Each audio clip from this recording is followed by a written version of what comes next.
After Jesus' resurrection, the apostles were doing what he had commissioned them to do, to be his witnesses. They gathered at the temple regularly to proclaim that Jesus, who was crucified, had risen from the dead. Peter had also performed miracles. All this roused the Sanhedrin's anger, and they arrested the apostles and put them in jail. Today we find the apostles standing before the Sanhedrin as the high priest reminds them that they had received strict orders to stop teaching in that name, that is, in Jesus' name. But Peter responds that they must obey God, not men. We are witnesses of these things, as is the Holy Spirit, whom God has given to those who obey him. We live in a world that can seem unwelcoming or even hostile to the truths of our faith and the salvation Christ has won for us.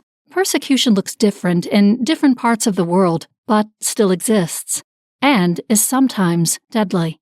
Some believers are only discouraged from sharing their faith, but in other parts of the world, people are imprisoned or even put to death for preaching the good news of the risen Christ. Pope Benedict XVI once said that even in the face of persecution, all Christians in their own way can and must be witnesses of the risen Lord. So how do we do this? How can we share with a coworker the wonders that God has done in our lives? We can speak up against abortion and all the other threats to the dignity of human life. We can keep celebrating Mass and preaching the gospel, even if we live in a country where we are risking jail or worse. Let's keep all our brothers and sisters around the world in our prayers.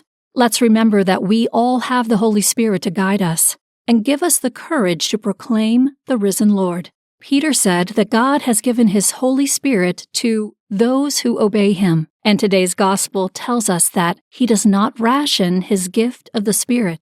So open your heart to the Holy Spirit and become a witness to the resurrection. Jesus, I want to be your witness.